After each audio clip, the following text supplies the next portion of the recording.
Hey guys, welcome to the Unit 2 test retake video. Just like normal, I'm going to go over some of the questions that as a class we found the most difficult. I'm doing it a little bit different this time, and you can see I'm going to actually copy and paste the questions right in there so you guys can see exactly what I'm talking about, and I think this will maybe make it a little bit clearer.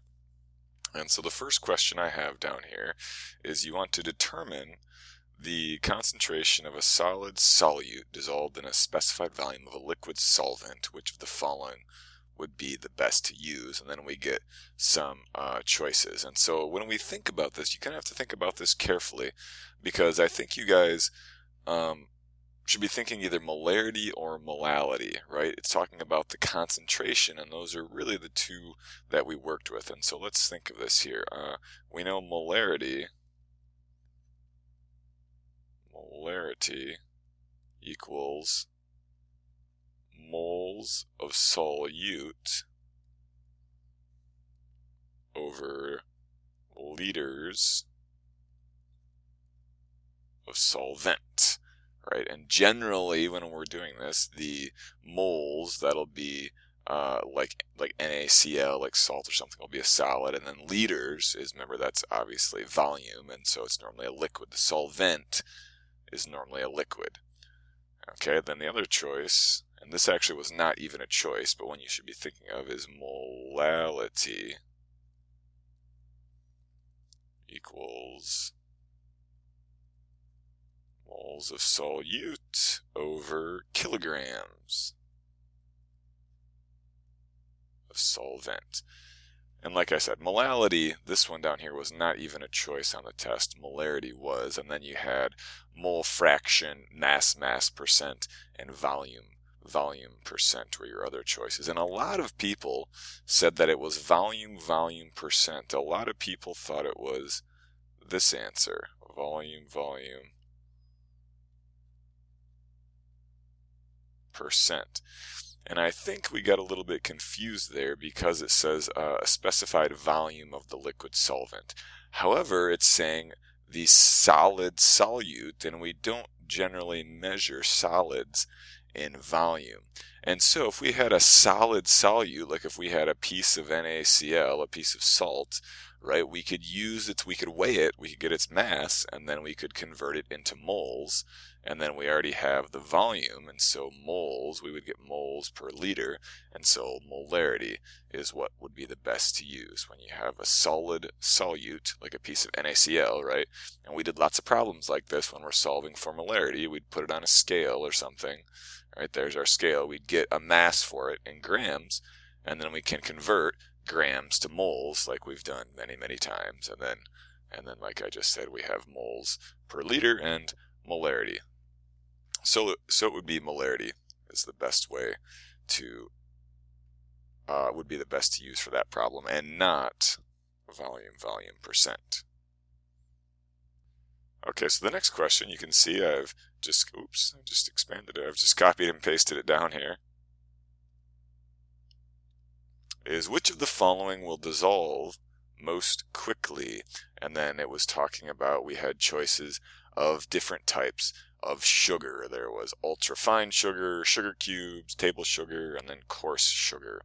And so what this question is really asking, hopefully you identified this, is it's asking about dissolution rates and surface area.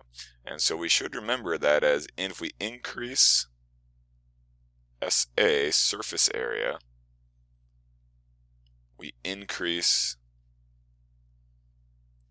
the rate of dissolution. We increase the rate at which a substance will dissolve. So the more surface area we have, the quicker something dissolves. And that kind of makes sense, right? Because we talked about, if we have a big piece, let's say a sugar cube, if we have a big piece and we put it in water, the water molecules can only run into the sugar molecules on the outside like this, right? It can't get into the middle. And that's how dissolution happens, is that the water molecules slam into the sugar molecules, and then they go floating off into the water and they dissolve.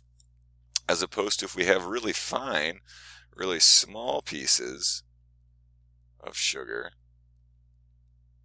right? The water molecules can run into any of these small pieces on any side, and there's a lot more surface area. There's a lot more places for those collisions to happen. And we're assuming in this question, guys, that it's the same mass. So if we have a sugar cube here, it would be the same mass of this ultrafine sugar or coarse sugar. And so I think where we got confused is people got confused which one would dissolve quicker, the one with the smaller surface area, the sugar cube, or the one with the larger surface area, which would be the ultrafine sugar, would be the choice with the largest surface area. And you're looking for which of the following will dissolve the most quickly, and so whatever has the most surface area would dissolve the most quickly, and that would be the ultrafine sugar. The fine sugar, can't really get the fine sugar, is going to dissolve the most quickly because it has the most surface area.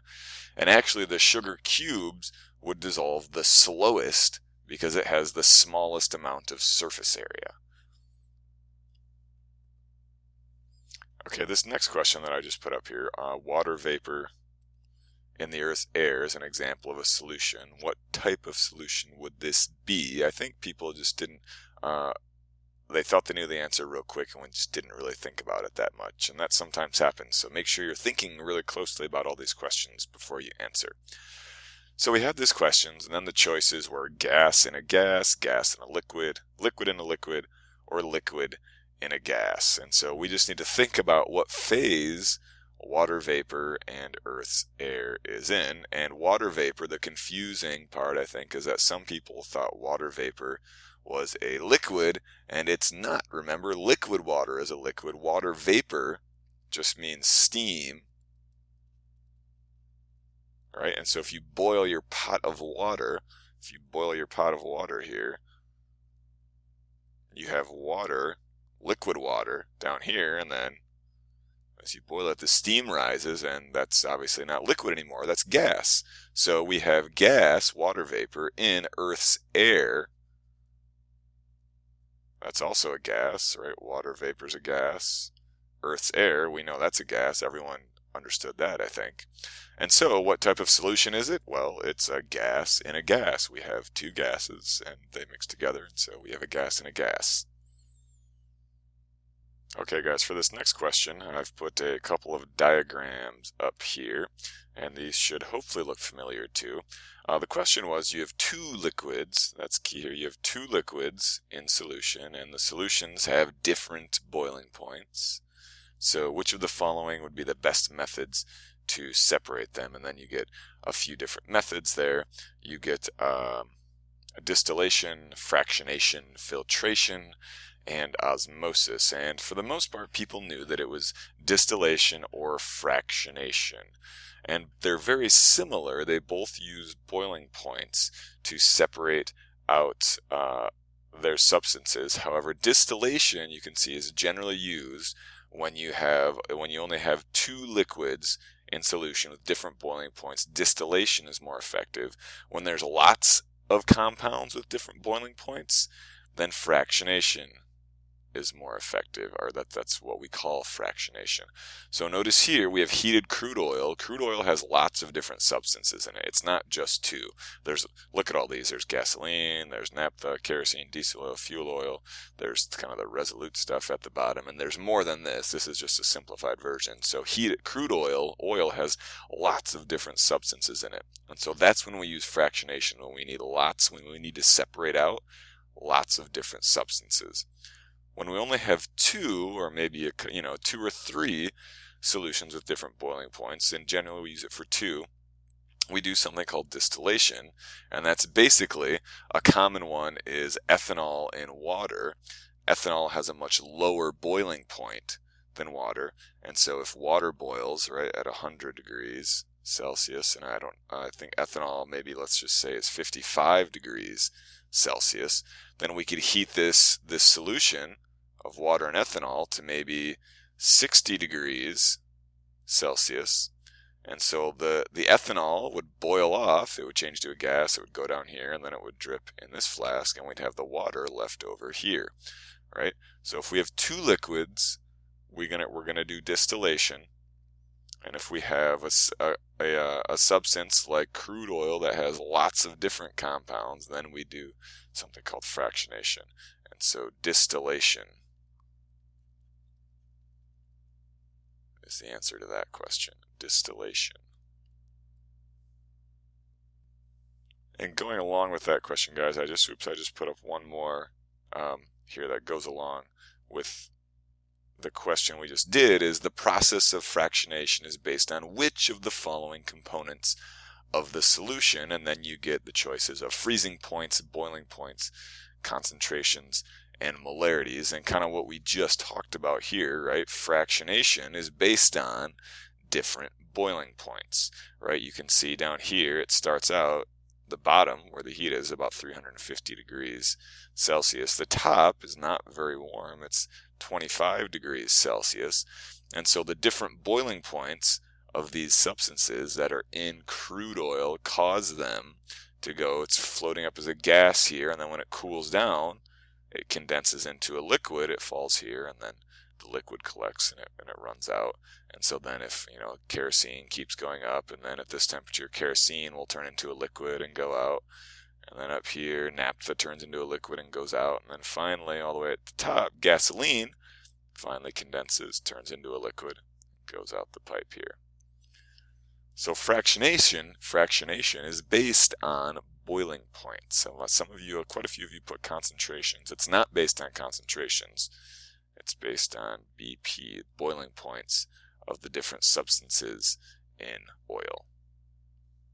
Okay, guys, hope that helped. Make sure you click the last question to get the password for the test, and good luck on your retake.